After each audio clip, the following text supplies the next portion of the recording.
주일 아침인데 제가 여러분 들으면 좀 언짢아 할 만한 그런 질문을 하나 드리겠습니다. 여러분 과거가 있으세요? 네, 솔직히 대답하시는 분도 있으시고 좀 당황하시는 분도 있는 것 같아요. 솔직히 과거가 없는 사람이 누가 있겠습니까? 과거라고 하는 말이 지나온 날들이라는 뜻이라면 하늘에서 뚝 떨어진 사람이 아닌 바에야 과거가 없는 사람이 없습니다. 우리 살아온 날들이 다 과거지요. 그런데도 우리가 과거라고 하는 말을 들으면 또는 과거가 있다는 말을 들으면 부정적인 생각부터 먼저 들게 됩니다. 그것은 우리가 과거라고 하는 단어에 대한 인식이 실수와 실패로 인해 숨기고 싶은 깊은 절망과 상처라는 의미를 담고 있기 때문에 그런 것 같아요. 우리는 살면서 연약한 인간인지라 누구나 크고 작은 실수를 하며 살아갑니다. 실패를 경험합니다. 그로 인해서 희망은 사라지고 인생이 뒤죽박죽되는 경험을 하곤 합니다. 우리는 금방 주워 담고 싶어질 말들을 쉽게 내뱉어버리고는 후회하죠. 잠시 후면 되돌리고 싶은 그런 생각이 들 만한 말과 행동들을 하고는 후회합니다. 우리는 기회를 날려버리고 땅을 치고 후회할 때가 얼마나 많이 있습니까? 잘 해보겠다고 다짐했지만 결과는 실망뿐이었던 적이 또 얼마나 많이 있습니까? 그 실패와 실수들로 인해서 우리의 삶의 희망이 산산조각 난 경험들을 아마 여러분 대부분 가지고 계실 것입니다. 그 때문에 우리는 그런 일들로 인해서 살아가면서 상처를 주기도 하고 상처를 받으며 살아가죠. 그럴 때마다 우리는 내 인생을 다시 시작할 수만 있다면? 이라는 질문을 던지게 됩니다. 아마 여러분들 그런 질문 몇 번씩 던져보며 살아오셨을 거예요. 내 인생 다시 시작할 수만 있다면? 우리 경상도 사람들은 그렇게 하겠죠. 내 인생 돌리도. 그러고요. 여러분 인생을 돌려달라고 외쳐보신 적이 있으십니까? 설경구라는 배우가 주연했던 영화 박하사탕에 보면 그 주인공 김명호가 철길 위에서 달려오는 기차를 향해 몸을 피하지 않고 두 손을 들고 목젖이 다 들여다 보일 정도로 입을 크게 벌리고 절규합니다. 나 다시 시작할래. 그 절규를 듣는데요, 남의 이야기 같지가 않았어요. 여러분 다시 시작해보고 싶은, 다 원점으로 돌려서 다시 시작해보고 싶은 그런 경험들을 해보셨잖아요. 그냥 지금부터 잘해보는 걸로 안 되잖아요. 지금부터 열심히 노력하는 것 같고 안 되잖아요. 그래서 처음부터 다시 시작해보고 싶은 그런 마음들 다 아마 경험해 보셨을 것입니다. 특별히 미국에 이민 온 분들 가운데 이런 분들이 많이 있습니다. 한국에서의 절망과 실패와 아픔 다 떨쳐버리고, 그래서 우리 태평양 건너올 때 다 태평양에다가 그 아픔, 그 절망, 그 실패들 다 던져버리고 미국에 도착하는 순간 이름도 바꿔서 새롭게 살고 싶은 그런 마음 가지고 오신 분들, 태평양 건너오신 분들 많을 거예요. 그런데 지난 과거 태평양에 다 던져버리고 아메리카 대륙에 발을 내딛는 순간 우리는 새 인생 살아보겠다고 굳은 다짐을 했지만 그러나 여전히 내 과거가 내 발목을 잡고 있습니다. 그래서 우리는 그럴 때마다 유행가 가사 하나 중얼거리죠. 과거를 묻지 마세요. 여러분 과거 묻지 마시기 바랍니다. 제가요 우리 교회에 새로운 교인들이 오시면 꼬치꼬치 묻지 않습니다. 왜? 과거를 묻기 원치 않는 것들이 우리 사람들이니까. 근데 여러분 그거 아세요? 내 과거를 꼬치꼬치 캐묻고 그것으로 나의 상처를 부벼파는 것은 정작 다른 사람들이 아니라 나 자신이라는 거. 내 자신이 내 과거의 아픈 상처를 끊임없이 묵상하며 살아갑니다. 그것에 매여 살아갑니다. 남들은 관심도 없고 남들은 묻지도 않고 그랬는데 내 자신이 스스로 과거에 얽매여서 끊임없이 상처받으며 살아갑니다. 그래서 누가 건드리기 전부터 벽을 쌓고 살아갑니다. 그 속에 숨어 지냅니다. 누가 물을까 봐 얼마나 예민한지 몰라요. 으르렁거리며 살아갑니다. 그게 남이 아니라 자신이에요. 그 쓴뿌리를 곱씹으며 인생의 온갖 궁상을 다 떨고 있는 게 바로 나 자신이라고요. 그래서 몇 번이고 새 출발하겠다고 다짐해보지만 그 쓴뿌리에 발목이 잡혀서 당혹스러워하는 그런 모습을 보일 때가 얼마나 많이 있습니까? 오늘 우리가 읽은 요한복음 4장에는 바로 그 과거로 인해 괴로워하던 한 여인의 이야기가 등장을 합니다. 바로 예수님과 사마리아 여인이 우물가에서 만난 에피소드인데요. 이 이야기가 적혀있는 4장 전체를 보면 크게 두 가지 이야기가 있어요. 하나는 예수님과 사마리아 여인의 좀 개인적인 대화고 가고요. 그 다음에 후반부에 가면 그 대화가 예배 문제로 비화해서 유대인들과 사마리아인들의 예배 전통에 관한 논쟁으로 이어지는 것을 볼 수가 있습니다. 오늘은 그 두 부분 중에 앞에 부분을 중심으로 한번 이야기를 해보도록 하겠습니다. 어느 날 예수님께서 사마리아 지방 수가라고 하는 마을에 이르셨습니다. 한낮에 그런 시간이 되었는데 예수님 피곤해서 우물가에 앉아 쉬고 계셨다고 본문은 기록합니다. 시간은 태양이 장렬하는 정오쯤이었습니다. 제6시라고 했는데 우리 시간으로는 정오쯤 되는 때예요. 여러분 상상하시 볼 수 있는 대로 팔레스타인의 한낮에는 너무 더워서 물을 기르러 우물에 오는 사람이 없습니다. 물을 기르기는커녕 한낮이 되면 웬만하면 다니지 않는 게 상책이에요. 대부분 물을 기르려면 선선한 아침이나 저녁에 오는 게 보통이었고요. 그때 마을 여인들이 3, 3, 5 모여서 우물에 물을 기르러 오곤 했습니다. 그런데 오늘 여기 본문에 나오는 이 여인은 대낮에 물을 기르러 나왔다는 겁니다.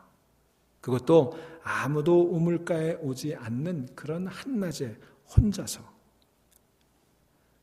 마을에도 우물이 있는 게 틀림이 없는데 그 우물 말고 10리쯤이나 떨어진 이 야곱의 우물이라고 이름 붙여져 있는 그 우물까지 물을 기르러 왔습니다. 아마 이 상황만으로도 여러분 그 여인에게 어떤 사정이 있었음을 상상해 볼 수 있지 않겠습니까? 자, 그런데 예수님께서 그 여인을 보시고 물을 달라 청하셨습니다. 마침 제자들은 먹을 것을 구하러 마을에 다 들어갔기 때문에 예수님 혼자 계셨어요. 자, 그렇게 물을 달라고 청하는 예수님에게 이 여인이 대답합니다. 선생님은 유대 남자인데 어떻게 사마리아 여자인 나에게 물을 달라고 그러십니까? 당시 풍습으로는 낯선 여자와 남자는 서로 대화를 나누지 않는 것이 예의였습니다. 또 유대인은 사마리아인과 상종하지 않는데 이게 웬일이냐는 그 여인의 반문이었습니다. 여러분 성경에 종종 보면 유대인들과 사마리아인 사이에 한국의 지역차별과는 상상할 수 없을 정도로 다른 그런 심각한 지역차별이 있었던 것을 알 수 있습니다. 거기에는 역사적인 이유가 있었어요. 주전 8세기에 이제 이스라엘이 남과 북으로 갈린 다음에 주전 8세기에 북이스라엘이 먼저 아수르라고 하는 나라에 멸망을 당하게 되죠. 그 이스라엘을 멸망시킨 아수르는 그 저항을 미연에 방지하기 위해서 이주 정책을 펼쳤어요. 그래서 북이스라엘 사람들을 아수르 지역으로 이주시키고 또 아수르 사람들을 북이스라엘에 이주시켜서 정착시켰습니다. 그리고는 저들 사이에 통혼을 하게 해서 혈통을 섞어버렸어요. 나라를 빼앗긴 약소민족의 서러움이었겠죠. 그런데 남유다 사람들이 이 일로 인해서 북이스라엘 사람들을 비판하기 시작했습니다. 하나님의 선택받은 백성, 이스라엘 백성이 이 민족과 피가 섞일 수 없다는 그런 이유였습니다. 하나님의 선민임을 자부했던 이들의 자존감은 그로 인해 매우 훼손되었고 유다 사람들은 이를 핑계로 북쪽 이스라엘을 비난하고 그래서 둘 사이에는 건널 수 없는 그런 갈등이 생기기 시작했어요. 자, 한편 남유다는 그로부터 150년쯤 후에 바벨론이라고 하는 나라에 패망하게 됩니다. 그런데 바벨론은 그 정책이 좀 달라서 이주 정책을 쓰지 않았어요. 그렇기 때문에 유다 사람들은 비교적 혈통의 순결성을 지킬 수가 있었습니다. 자, 그리고 바벨론 포로가 끝난 이후에 유대인들이 다시 예루살렘에 돌아와서 무너진 예루살렘 성전을 재건하게 되죠. 그 무너진 예루살렘 성벽을 재건하기 시작했을 때 사마리아인들이 기쁜 마음으로 도와주겠다고 그랬어요. 근데 유대인들이 거절합니다. 너희처럼 혈통이 섞여 있는 그런 부정한 사람들이 성전을 짓는 일에 동원될 수 없다. 그래서 거절하게 되죠. 마음에 굉장히 상처가 있었을 거예요. 여러분, 나라를 빼앗겨서 통원하게 된 게 저들의 잘못이었을까요? 오히려 마음 아파하고 같이 아파해야죠. 그 때문에 유대인들은 예루살렘 성전을 재건하고 그 시온산 예루살렘에서 하나님을 예배하고 그리고 사마리아인들은 이제 그리심산에서 하나님을 예배하면서 점점 더 건널 수 없는 그런 깊은 갈등의 골이 심해지기 시작을 했습니다. 그 이후로 유대인들은 사마리아인을 개처럼 취급했고요. 그리고 사마리아인들은 유대인과 상종하지 않으려고 애를 썼습니다. 자, 그런 역사적인 정황 속에 지금 예수님이 사마리아 땅 수가성에 와서 사마리아 여인을 만난 것입니다. 이 자체가 굉장히 충격적이에요. 스캔들이 될 만한 일이에요. 경건한 유대인이라면 그 땅을 밟지 않는 것이 상식이었습니다. 그런데 예수님 일부러 그 땅을 찾아오셨어요. 그리고 경건한 유대인이라면 사마리아 여인이 지나가면 얼굴을 돌려서 마주하지 말아야 되는데 예수님 그 여인에게 말을 걸고 있는 것입니다. 자, 그러니 이 사마리아 여인이 보인 반응은 지극히 당연스러운 반응이었어요. You are a Jew, I'm a Samaritan woman. 너는 유대인 남자고 나는 사마리아 여인인데 어찌 당신과 나 사이에 이런 대화가 오고 갈 수 있습니까? 그런데 예수님은 엉뚱한 말씀을 하십니다. 내가 하나님의 선물을 알고 또 너에게 물을 달라 하는 사람이 누구인지를 알았더라면 도리어 네가 그에게 청하였을 것이며 그는 너에게 생수를 주었을 것이다. 자, 이 말이 참 묘해요. 금방 목말라서 물 한 대접 얻어먹겠다고 하는 사람이 하나님의 선물은 무엇이고 또 자기가 누구인 게 무슨 상관입니까? 또 생수는 무슨 생수예요? 이 느닷없는 예수님의 말에 여인은 당황했습니다. 아니, 당황이 아니라 아마 황당했을 것입니다. 바가지도 없어서 금방 물 한 모금 얻어먹자고 한 사람이 이게 무슨 얼토당토하는 얘기예요. 그래서 여인이 반문합니다. 선생님에게는 두레박도 없고 이 우물은 깊은데 어떻게 나에게 생수를 구해주시겠습니까? 선생님이 우리 조상 야곱보다 더 위대한 분이라는 말입니까? 그 야곱은 우리에게 이 우물을 주었고 그와 그 자녀들과 그 가축까지도 다 이 우물에서 물을 마셨습니다. 이게 여인의 반응이었어요. 여러분, 이 성경이니까 사실은 좀 점잖게 기록이 되어 있죠. 선생님 뭐 이러면서 기록되어 있는데 사실 상상력을 조금만 동원해 보면 이 여인이 그렇게 우호적으로 얘기했을 가능성은 별로 없어요. 아주 짜증 섞인 얘기를 했을 거예요. 아마 이렇게 얘기하지 않았을까 싶어요. 웃기고 있네. 바가지도 없는 주제. 물 한 모금 얻어먹겠다는 주제에 무슨 생수 같은 소리 하고 있어. 아마 이런 얘기를 덧붙였을지도 몰라요. 그런 소리 한두 번 들어본 거 아니야. 남자들이 수작 걸 때 다 그런 식으로 걸었어. 내 인생에 생수를 주겠다는 사람 많았지. 내 인생 책임져 주겠다는 사람 많았지. 나를 행복하게 해주겠다고 감언이설로 생수 같은 얘기했던 사람 많았지. 내가 한두 번 속은 줄 알아? 아마 그런 말을 하지 않았을까. 아니, 말은 하지 않았어도 아마 그런 뉘앙스를 전하지 않았을까. 표정이며 태도며 말투에서 그런 모습 보였을 것 같아요. 자, 이 여인이 오늘 성경에 기록된 본문에 보면 두 가지를 묻고 있습니다. 하나는 두레박도 없는데 바가지도 없는데 어떻게 물을 기를 수 있겠냐고 하는 것이고 다른 하나는 당신 정체가 누구요? 라는 것이었습니다. 당신 야곱보다 위대한 사람이요? 자, 이 여인은 예수님께서 주시겠다고 하는 생수의 정체도 몰랐고 또 그 생수를 주겠다는 그분이 누군지도 몰랐으니 이 여인이 이렇게 반문하는 것은 지극히 당연한 것이었습니다. 그때 예수님은 그 여인을 향해 이렇게 말씀하십니다. 이 물을 마시는 사람은 다시 목마를 것이다. 그러나 내가 주는 물을 마시는 사람은 영원히 목마르지 않을 것이다. 내가 주는 물은 그 사람 속에서 영생에 이르게 하는 샘물이 될 것이다. 자, 이 얘기 속에 예수님은 조금씩 당신의 정체를 드러내시기 시작했습니다. 당신이 주시겠다고 하는 생수의 정체도 나타내시기 시작했습니다. 야곱이 물려준 우물을 마시는 사람은 다시 목마르겠지만 당신이 주는 물을 마시는 사람은 영원히 목마르지 않으리라는 말씀은 그 물이 보통 물이 아니라는 것을 암시하는 거죠. 그 물을 마시는 사람 속에서 영생에 이르게 하는 샘물이 될 것이다. 이렇게 말씀해 주셨어요. 자, 여기서 예수님이 하신 말씀을 꼼꼼히 읽을 필요가 있습니다. 예수님이 주시는 물을 생수라 그랬어요. 그리고 그걸 마시게 되면 그 물을 마시는 사람 속에, 그 속에서 in him 그랬어요. 그 속에서 영생에 이르게 하는 샘물이 될 거다. 이렇게 말씀하셨어요. 예수님이 주시는 생수를 마시는 사람, 그 사람 속에 뭔가가 일어나게 될 거라는 그런 얘기예요. 자, 그 생수를 마시고 그 속에서 뭔가가 일어나야 그 생수가 샘물이 되지 않겠어요? 그냥 마시고 없어져 버리면 아무 일도 일어나지 않는 거죠. 근데 그 마시는 그 물이 그 안에서 영생을 주는 샘물이 된다. 무슨 일이 일어난다는 얘기예요. 그 말이 바로 그 사람 속에서라고 하는 말의 뜻이었습니다. 다시 말하면 생수를 주시는 예수님과 그 물을 마시는 사람 사이에 뭔가의 일이 일어난다는 거예요. 자, 이 얘기를 들은 여인의 귀가 쫑긋해졌습니다. 솔깃해졌어요. 그래서 이 여인이 예수께 바짝 다가가 청합니다. 선생님, 그 물을 나에게 주셔서 내가 목마르지도 않게 하시고 또 물을 길러 이 시간에 이 먼 곳까지 나오지도 않게 해주십시오. 자, 이 얘기 속에는 이 여인이 가지고 있는 그 여인의 벌든, 그 여인의 고뇌와 아픔이 담겨 있어요. 여러분, 물을 길는 일은 쉬운 일이 아닙니다. 지금처럼 수도꼭지만 틀면 물이 콸콸 쏟아지는 그런 시절이 아니잖아요. 옛날에는 마당에 있는 펌프에서 물을 길렀고요. 더 오래전에는 우물에 가서 물을 길렀고, 그리고 더 오래전에는 집 앞 우물도 아니고 마을 공동우물 멀리까지 가서 물을 길러오곤 했습니다. 그 옛날에는 물을 길는 일이 여인네들의 가사노동에서 가장 큰 부분 가운데 하나를 차지했어요. 왜 힘 좋은 남자들은 물을 안 길러 다녔는지 모르겠어요. 요즘 같으면 다 남자들이 물 길러 다녔을 거예요. 자, 물이 보통 무겁지 않지 않습니까? 여러분, 옛날에 한국에서 여름 되면 물 귀하니까 물차가 와가지고 물 주면 그 물 받으러 뭐 대안이 양재기니 바켓스니 갖고 가보면 물이 참 무거워요. 자, 그러니 이 여인이 날마다 물을 길는 일이 참 힘들었을 거예요. 그런데 이 여인이 물 길는 일을 좀 안 하게 해주십시오라고 얘기한 요청에는 단순히 물을 기르러 우물로 다니는 일이 육체적으로 힘들고 고통스러워서만 그렇게 요청하는 것은 아니었습니다.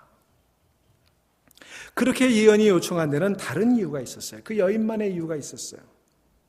자, 보세요. 아무도 물 기르러 오지 않는 시간에 그 먼 곳까지 혼자 물을 기르러 와야 되는 이 여인의 처지가 바로 그 이유였습니다.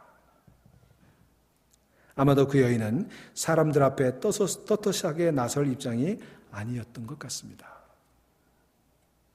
그래서 그 물 기르러 올 때마다 얼마나 고통스러웠는지, 얼마나 힘들었는지 그런 마음을 느끼고 여기 물 기르러 왔는데, 이제는 영원히 마르지 않는 생수, 생물이 솟아날 것이다 얘기하니까 여인의 귀가 솔깃해진 거예요. 그 물을 나에게 주십시오. 근데요, 계속해서 예수님은요, 동문서답을 하고 계세요. 그때 예수님 뭐라고 그러세요? 가서 네 남편 불러와라 그랬습니다. 아니, 뜬금없이 왜 남편 얘기를 여기서 꺼내는 거예요? 그 이전의 대화에서 남편 얘기 전혀 나오지 않았잖아요. 남편은 이 일과는 아무 상관이 없잖아요. 어이, 물 한 잔 갖다 주게. 길어다 놓은 물이 없어요. 이따가 해지고 선선해지면 떠다 드릴게요.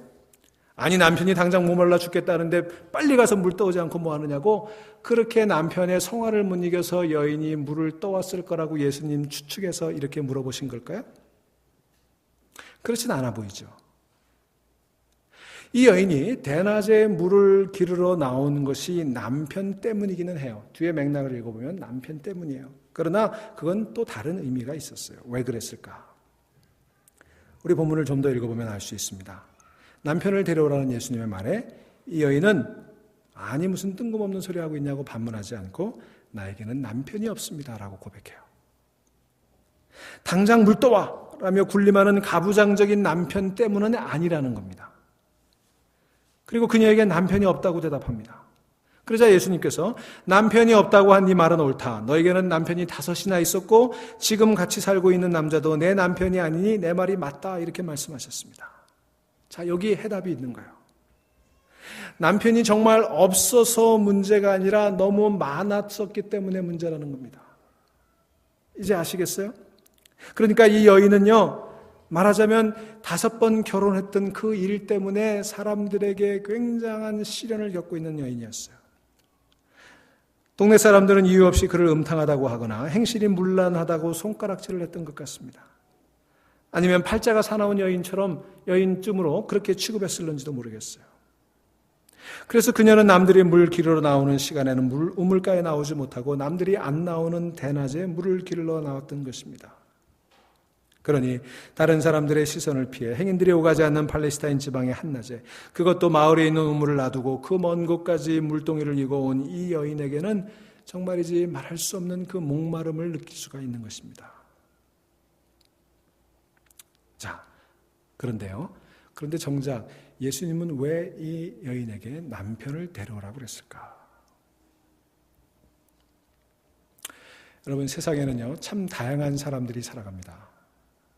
세상 사람들이 그렇게 다양하게 살아가는 것, 또 그렇게 다양한 삶을 살아가는 이유는요, 각자가 타고난 성격과 품성 때문이기도 하겠지만, 그거보다는 그들이 태어나고 자란 환경의 영향을 받기 때문이 아닌가 싶습니다.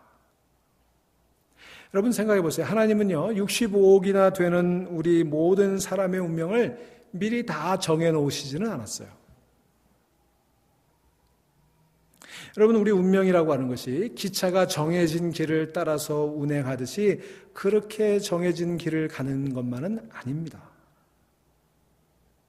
여러분, 그거는요, 하나님이 그렇게 하실 수 없어서가 아니라, 또는 하나님이 전능하지 않아서가 아니라 그런 쓸데없는 일을 하실 필요가 없었기 때문이에요. 하나님은 우리 인생을 다양하게 만드셨고 다양한 환경 속에 우리 인생은 얼마든지 다른 길을 선택해 갈 수가 있습니다. 자, 여기 나오는 이 사마리아 여인도 그래서 본인이 의도한 인생과는 다른 인생을 지금까지 살아왔고 그것 때문에 말할 수 없는 아픔을 마음속에 지니고 있었어요. 그런데 예수님 그거를 간파하신 거예요. 남편을 데려와라. 너 5번이나 결혼했지. 지금 살고 있는 남편도 원래 네 남편 아니지. 자, 우리는 여기서 예수님 어떻게 하셨을까? 이걸 궁금해해요. 예수님 어떻게 그녀에게 남편이 5이나 있었고 지금도 어떤 남자와 살고 있지만 정작 그 사람도 그녀의 남편이 아님을 아셨을까? 예수님이 초능력자이셨기 때문일까요? 여러분 혹시 그렇게 믿고 싶으면 그렇게 믿으세요. 근데 저는 그렇게는 생각 안 해요. 예수님이 초능력이 없다는 얘기가 아니라 초능력자이기 때문에 그것을 알았다고 생각하지는 않습니다. 그렇다면 예수님은 어떻게 그걸 아셨을까? 저는 예수님이 그녀의 그런 모든 것들을 알아보신 것은 초능력 때문이 아니라 연민이 담긴 따스한 시선으로 그 여인을 바라보았기 때문이라고 믿습니다. 여러분 예수님은요, 사람들을 바라볼 때 그냥 바라보지 않으셨어요. 연민의 눈으로, 따스한 시선으로 바라보셨어요. 그래서 한눈에 그 눈으로 바라봤기에 그들의 아픔, 그들의 절망, 그들의 고통을 느끼셨어요. 여러분 예수님은 병자들을 보시고 고쳐주실 때에 나는 병을 고치는 능력을 가지고 있다. 쉽게 고쳐주신 게 아니에요. 병자들을 볼 때마다 그들의 고통, 그들의 아픔을 느끼셨고 그래서 자신이 아파하면서 창자가 끊어지는 듯한 그 아픔을 느끼시면서 저들을 고쳐주셨던 거예요. 우리 예수님 그런 분이에요. 저는 그래서 예수님이 좋아요. 예수님이 초능력자이기 때문에 좋은 게 아니라 그런 따스한 시선으로 그런 연민의 마음으로 우리를 바라보시기 때문에 저는 예수님이 좋습니다. 예수님은 그래서 우물가로 다가오는 그녀를 유심히 보고 계셨을 것입니다. 태양이 장렬하는 대낮에 흙먼지를 일으키며 샌들을 질질 끌고 걸어오는 그녀, 빈 물동이조차 무거운 듯 질질 끄며 터벅터벅 걸어오는 그녀의 모습을 보자마자 예수님은 그녀가 살아왔을 그 쓰라린 인생을 바라보셨어요. 연민의 정을 가지고 보셨어요. 그녀의 고독, 그녀의 상처, 그녀의 아픔, 그녀의 좌절을 예수님은 온몸으로 느끼셨던 것입니다. 그래서 예수님 그 여인을 고쳐주고 싶었던 거예요. 회복시켜주고 싶었던 거예요. 제가 아는 한 여자 목사님이 한국에서 오랫동안 상담소에서 의정부에서 상담소에서 일하신 분이 계셨어요. 제가 그분에게 여러 가지 얘기를 들었는데 저는 그분에게 얘기를 듣기 전까지는 한국에 그렇게 많은 성폭력이 존재한다는 사실을 잘 몰랐습니다. 또 한 가지 놀라운 것은요, 그렇게 많은 성폭력 가운데 대다수는 가까운 사람들에 의해서 저질러진다는 것이었어요. 자, 그런데 제가 그 성폭력 상담소에서 일했던 여자 목사님에게 들었던 이야기 가운데 하나 아주 중요한 인사이트를 줬던 이야기가 있어요. 어떤 여자가 결혼 날짜를 잡아놓고 밤중에 집으로 가다가 성폭행을 당했습니다. 얼마나 괴로웠는지 고민을 하다가 그냥 모르는 채 결혼을 했습니다. 가족과 남편 될 사람에게도 아무를 말하지 않고 결혼을 했어요. 여러분, 이 여인은 성폭력 희생자였어요. 그런데 희생자임에도 불구하고 그가 죄인 취급을 받을까 누구에게도 말하지 못한 채 죄의식을 가지고 결혼 생활을 수십 년을 했어요. 그 이후 수십 년을 남편과 함께 살았지만 결혼 후 한 번도 남편의 얼굴을 제대로 쳐다보지 못하며 살았답니다. 하루도 마음 편할 날이 없었다는 것입니다. 그렇게 살기를 거의 30년 가까이 지난 후에 용기를 내서 이 상담소의 문을 두드렸어요. 그녀와 상담을 하면서 이 목사님이 그녀의 고통을 치유해 주었습니다. 어떻게 치유했는지 아세요? 물론 한 번에 된 것은 아니지만 여러 차례에 걸친 상담을 통해 이 목사님이 한 이야기의 요지는 이런 것이었습니다. 자매님, 미친 개에게 물렸다고 생각하세요. 그거 자매님이 생각하는 것처럼 대단한 일 아닙니다. 그냥 흘려보내세요. 잊어버리세요. 나 말고 다른 사람에게 그 사실을 고백할 필요도 없어요. 그냥 미친 개에게 물린 거예요. 그 이상도 그 이하도 아니에요. 끊임없이 이 이야기를 들려줬어요. 여러분, 세상에는 날 때부터 성질이 못되게 태어난 사람도 있겠죠. 하지만 타고난 것 못지않게, 아니 그 이상으로 한 사람의 삶을 결정하는 것은 그가 태어나고 자라온 환경이라고 볼 수가 있습니다. 똑같은 사람이라도 어떤 환경에서 살아가는가에 따라 완전히 다른 사람이 될 수 있다는 얘기예요.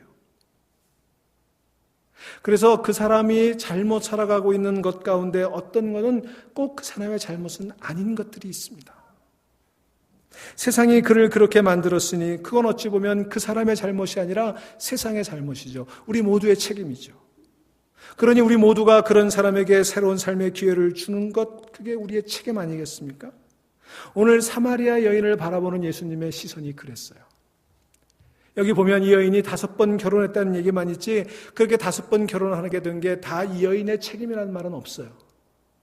그런데 사회는 그게 다 그 여인의 책임이라고 바라봤던 거야. 그 여인의 팔자가 사나워서, 그 여인의 행실이 좋지 않아서 그렇게 살아왔다고 그렇게 정죄했던 거예요. 이 여인도 그런 걸 그대로 받아들였던 모양입니다. 그래서 가슴 아파하면서 죄책감에 시달리면서 자기의 운명을 저주하면서 그렇게 살아왔던 것 같아요. 예수님, 그게 아니라는 말씀을 지금 하고 싶으신 거예요. 여러분 혹시 맷 데이먼이라고 하는 배우가 주연했던 굿 윌 헌팅이라는 영화를 보신 분들이 있을 겁니다. 그 영화에 보면 이 주인공 맷 데이먼은 머리가 비상하게 좋은 사람이에요. MIT 대학생들이 풀지 못하는 수학 문제를 풀 수 있을 정도로 그렇게 머리가 좋은 청년이었는데 어려서 입양돼서 그 포스터 페어런스, 양부모에게 학대를 받으며 자랐어요. 그것이 상처가 되어서 그 아픔 때문에 세상과 담싸우며 참 비참하게 살아가는 그런 젊은이였어요. 어느 날 우연히 그의 재능을 발견한 MIT 수학 교수가 그를 자기의 친구인 심리학자 로빈 윌리엄스에게 데려갑니다. 그래서 상담을 통해서 그를 치료해주고 싶어요. 이 영화의 스토리가 쭉 전개가 되는데 그 영화에서 가장 감동 깊은 장면은 바로 그 심리학자인 로빈 윌리엄스가 이 맷 데이먼과 상담하면서 마지막에 그를 치유해주는 장면이에요. 그러면서 그가 맷 데이먼을 부둥켜 안고 이렇게 얘기합니다. It's not your fault. 이건 네 잘못이 아니야. 여러분 이 장면을 한번 잠깐 보실까요? 뒤에 불 좀 꺼주세요.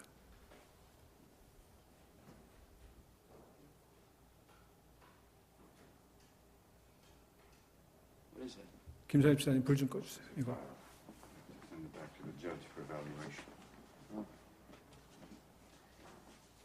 You're not going to fail me, are you? What's it say? Want to read? Why? Have you had any experience with that? 20 years of counseling. Yeah, I've seen some pretty awful shit. I mean, have you had any experience with that? Personally. Yeah. Yeah, I have. Sure ain't good. My father was an alcoholic. Mean fucking drunk. He'd come home hammered, looking to wail on somebody. So I'd provoke him, so he wouldn't go after my mother and little brother. Interesting nights were when he wore his rings. He used to just put a wrench, a stick, and a belt on the table and just say choose. Well, I gotta go with the belt there, Vanna. I used to go with the wrench. Why the wrench? Just fuck him, that's why. Your foster father. Yeah. So, what is it, like Will has an attachment disorder? Is it all that stuff? Fear of abandonment? Is that why I broke up with Skylar? I didn't know you had. I did. You want to talk about it? No. You will? I don't know a lot. You see this? Holy shit.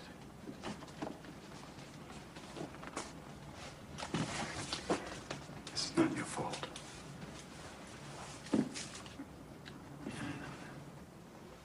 Look at me, son. It's not your fault. I know. It's not your fault. I know. No, you don't. It's not your fault. I know. It's not your fault. Right. It's not your fault. It's not your fault. Don't fuck with me. It's not your fault. Don't fuck with me, all right? Don't fuck with me, Sean. Not you. It's not your fault.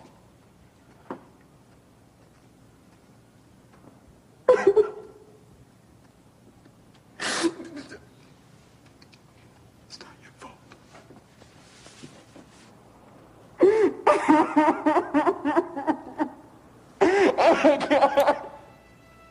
네 잘못이 아니야. It's not your fault. It's not your fault. 여러분 살아오면서 여러분이 겪었던 여러 가지 실패와 좌절 다 여러분 잘못인 건 아니에요.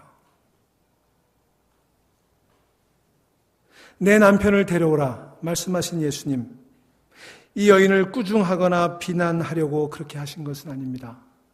이 여인의 부끄러움을 들춰내서 수치를 주려고 한 거 아니었어요. 예수님은 하시고자 하는 말씀은 그 여인을 치유하기 위한 것이었습니다. 그건 네 잘못이 아니야. 결혼 5번 했던 거, 그건 네 잘못 아니야. 네 잘못 아니니 그렇게 아파할 필요가 없어. 아마 예수님 이런 뜻으로 말씀하셨을 거라 저는 믿어요. 너의 아픔, 너의 절망, 너의 그 모든 상처 내가 알고 있어. 괜찮아. 우리는 하나님 앞에 다 죄인일 수밖에 없고, 우리는 하나님 앞에 다 부족한 사람들일 수밖에 없으니 더 이상 죄책감에 죄의식에 뒤에 숨지 말고 이제는 하나님의 자녀로 나와야지. 부활하신 예수님께서 베드로에게 나타나셔서 3번씩이나 네가 나를 사랑하느냐 물으셨던 것도 마찬가지라고 저는 믿습니다. 베드로가 얼마나 난처했겠습니까? 다른 사람들은 다 예수님을 버릴지라도 자기만큼은 예수님 곁을 지키겠다고 장담했던 그가 아니었습니까? 그런 그 역시 예수님을 버리고 도망치고 말았으니 예수님을 다시 만났을 때 그는 정말 숨고 싶었을 거예요. 말할 수 없는 수치를 느꼈을 거예요. 그런 베드로에게 내가 나를 사랑하느냐 3번 물으신 예수님의 행동은 얼핏 보면 그를 책망하는 것처럼 보이지만 실은 그렇지 않습니다. 예수님은 그 물음으로써 그의 아픈 상처를 치유하셨던 것입니다. 그건 네 잘못이 아니야. 누구라도 그랬을 거야. 그러니 이제 잊어버려라. 나도 잊어버릴 테니. 여러분, 도종환 시인의 시처럼 세상에 흔들리지 않고 피는 꽃이 어디 있겠습니까? 이 세상 그 어떤 아름다운 꽃들도 다 흔들리며 피지 않았습니까? 흔들리면서 줄기를 곧게 세우지 않았습니까? 또 흔들리지 않고 가는 사람이 어디 이 세상에 있겠습니까? 젖지 않고 피는 꽃이 어디 있단 말입니까? 이 세상 그 어떤 빛나는 꽃들도 다 비에 젖으며 바람에 흔들리며 피지 않았습니까? 바람과 비에 젖으며 꽃잎 따뜻하게 피우지 않았습니까? 세상에 비에 젖지 않고 바람에 흔들리지 않고 피는 삶이 있다면 그건 사람의 삶이 아닐 것입니다. 저나 여러분들도 마찬가지죠. 우리 다 살아오면서 수없이 많은 실패와 실수를 저지르며 여기까지 왔습니다. 수없이 바람에 흔들리며 살아왔습니다. 비에 젖으며 살아왔습니다. 그렇게 지나온 세월들 잊고 싶겠죠. 지우고 싶을 것입니다. 그놈의 과거로부터 벗어나고 싶을 것입니다.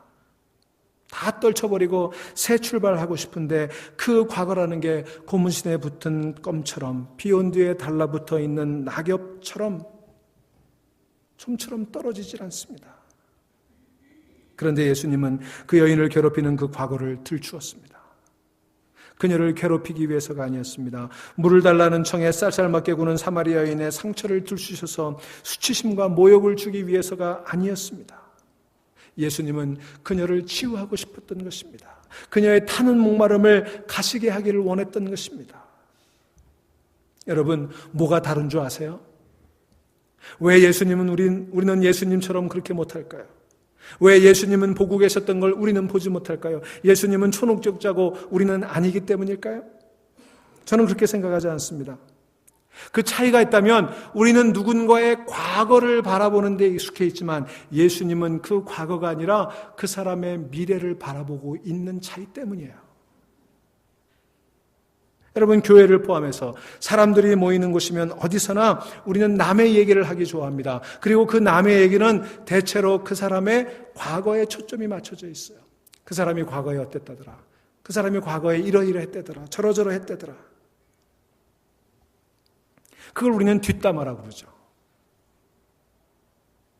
우리는 늘 남에게 대해서 뒷담화를 하며 살아갑니다. 여러분, 더 중요한 건요, 남들만 내 뒷담화를 가지고 쑥덕거리는 게 아니에요.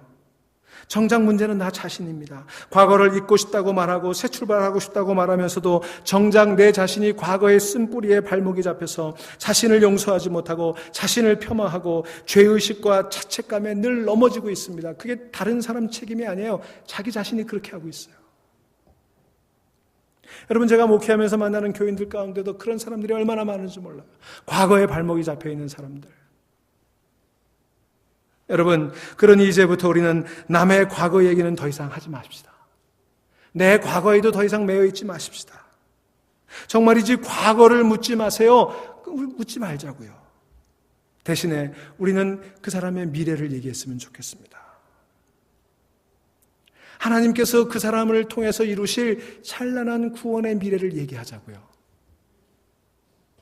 여러분, 결혼한 남편이 아내에게 묻습니다. 이제 우리 결혼했으니 당신의 과거 좀 얘기해봐요. 내가 다 용서해 줄게. 여러분, 이건 사기예요. 과거를 용서하겠다는 마음을 가지고 있는 사람이 왜 과거가 궁금합니까? 과거가 신경 쓰이니까 묻는 거예요. 진정으로 용서할 마음이 없는 거예요. 내일을 바라보며 두 사람이 새롭게 열어갈 아름답고 찬란한 미래를 꿈꾼다면 왜 자꾸 과거가 궁금해질까요? 여러분, 그러니 이제 우리 그 과거에 어떤 삶을 살았든 모른 채 하고 상관하지 말자고요. 그가 미래에 어떤 삶을 살아가게 될지 하나님이 함께 하시니까 그 형편없는 과거를 가진 사람도 그렇게 찬란한 미래의 삶을 살아갈 수 있다는 거기에 소망을 두며 살아가는 게 크리스찬 아니겠어요? 여러분, 하나님께서는요, 우리의 과거에 관심이 없으세요. 그래서 이전 일을 생각하지 말고 과거를 잊어버리라고 말씀하시지 않습니까? 하나님은요, 우리 앞에 펼쳐질 놀라운 계획과 그 희망에만 관심을 가지고 계신 거예요. 예수님은 베드로의 과거에 관심이 없으셨어요. 이제 베드로가 앞으로 감당하게 될 놀라운 그 일에 관심이 있으셨던 거예요. 그가 예수님 믿으며 어떤 삶을 살아 하나님께 기쁨이 되고 이웃의 모범이 될지 여러분, 이제 이것만 생각하며 살아갑시다. 그렇게 한다면 흔들리며 살았던 과거, 그의 삶에 바람에 젖으며 살았던 지나간 그의 인생에 한 줄기 환한 빛이 비치게 될 것이며 그 빛으로 인해 여러분들도 따뜻함을 느끼게 될 거예요. 사랑하는 여러분, 그러니 이제 여러분도 여러분 자신을 용서하세요. 과거를 놔주세요. 더 이상 돌이킬 수 없는 과거의 아픔과 상처, 그 실패와 실수에 발목이 잡혀 살아가지 마시기를 바랍니다. 여러분, 우리가 또 한 가지 과거와 관련해서 기억해야 되는 건요, 과거의 실패만 잊어버릴 것이 아니라 과거의 성공도 잊어버려야 된다는 거예요. 여러분, 얼마나 많은 사람들이 과거에 누렸던 한때의 영화를 생각하며 살아가는지 몰라요. 여러분, 그래요. 과거에 통반장 한 번 했던 게 뭐 그리 대단합니까? 왕년에 부귀영화 누려본 게 뭐 그리 대단합니까? 우리 이민자들 중에 그렇게 얘기하는 사람 많아요. 내가 왕년에는, 내가 과거에는 so what? 내가 한국에 살 때는, 여러분 지금 더 한국에 살지 않잖아요. 미국에 살잖아요. 그걸 인정할 수 있어야지. 아직도 한국에 사는 사람이 얼마나 많은지 몰라요. 내가 왕년에 한국에서는. 여러분, 우리가 과거에 누려본 영화가 뭐 그리 대단할까요? 우리가 하나님 앞에 서는 날 우리가 받은 대학 졸업장, 그게 뭐 그리 대단할까요? 우리가 세상에서 이룬 업적, 그게 뭐 그리 자랑거리가 되겠어요? 우리는 하나님께서 허락하실 찬란한 하늘의 영광을 그 영광을 향해 달려가는 사람들 아닙니까? 우리가 이루었던 업적과 우리가 누렸던 영화가 하나님 앞에서 무슨 그리 대단한 자랑거리가 되겠어요? 그것 때문에 하나님이 우리를 받아주실까요? 그것 때문에 하나님께서 우리를 높여주실까요? 천만의 말씀이에요. 그냥 하나님 우리를 사랑하시니까 우리의 과거에도 우리의 허물에도 불구하고 그냥 사랑해 주시는 거예요. 그러니 여러분 다 내려놓으세요. 과거의 영화도 과거의 아픔도 그거 붙들고 지난 날에 매어 살지 마시기를 바랍니다. 사랑하는 여러분, 여러분이 과거에 부모님에게 받은 학대로 인해 몸과 마음에 큰 상처가 생겼습니까? 결혼 생활의 실패로 인해 지울 수 없는 상처가 여러분 마음속에 있습니까? 자녀들 잘 키워보겠다고 허리띠 졸라매고 동분서주 애를 썼지만 제대로 해준 것은 하나도 없고 자녀들에게 나타나는 것은 아무것도 없는 것 같아 마음속에 상처만 생기셨습니까? 한국에서 경영하던 사업이 실패해서 태평양 건너오며 눈물을 삼키고 돌아왔던 그 일이 지금도 여러분을 밤마다 잠을 깨우며 잠 못 이루게 하고 있습니까? 그래서 한국에서는 내가 잘 나가던 사람이었는데 여기 와서는 이민자로 마이너리티로 언다큐멘티드로 낙인이 찍혀서 살아가는 게 그렇게 억울하고 답답하십니까? 그것 때문에 누가 건들까 봐 담을 쌓고 으르렁거리고 그리고 숨어서 지내십니까? It's not your fault. 여러분의 잘못이 아니에요. 내가 책임질 수 없습니다. 그런데 하나님이 책임져 주신다잖아요. 하나님이 다 짊어지신다잖아요. 다 지워주신다잖아요. 그리고 우리를 향해 찬란한 미래를 예배해 주신다잖아요. 그걸 믿는 게 복음이고 그걸 붙들고 나가는 게 우리들의 삶인 줄로 믿으시기를 바랍니다. 내 남편을 데려오라. 그 말씀이 바로 그 의미였어요. 너를 속박하고 있는 모든 과거의 아픔과 상처, 실패와 좌절 다 내게 가져오라. 너의 무거운 짐 다 내게 가져오라. 내려놓으라는 겁니다. 그런 식으로는 목마른 삶을 해결할 수 없다는 거예요. 그러니 그 모든 것 다 주님 앞에 내려놓고 영원한 생수 되시는 예수님만 바라보며 살라는 초청의 말씀이 바로 이 말씀이에요. 내 남편을 데려오라. 여러분, 하나님께서 우리를 향해 지난 일들을 다 잊어버리라고 말씀하십니다. It's not your fault. 여러분 이 말씀 마음에 새기시기를 바랍니다. 이사야서 43장 16절 이하의 말씀을 들려드림으로 오늘 말씀을 마치겠습니다. 나는 여호와 너희의 거룩한 자여 이스라엘의 창조자여 너희 왕이니라. 바다 가운데 길을 큰 물 가운데 첩경을 내고 병거와 말과 군대의 용사를 이끌어내어서 그들로 일시에 엎드려져 일지 못하고 수멸하기를 꺼져가는 등불 같게 한 나 여호와가 말하노라. 너희는 이전 일을 기억하지 말며 옛적 일을 생각하지 말라. 보라 내가 새 일을 행하리니 이제 나타낼 것이라. 너희가 그것을 알지 못하겠느냐? 정령이 내가 광야의 길과 사막의 강을 내리니 장차 들짐승 곧 실랑과 및 타조도 나를 존경할 것은 내가 광야의 물들을 사막의 강들을 내어 내 백성 나의 택한 자로 마시게 할 것임이라. 이 백성은 내가 나를 위해 지었나니 나의 찬송을 부르게 하려 함이니라. 아멘. 묵상하시겠습니다.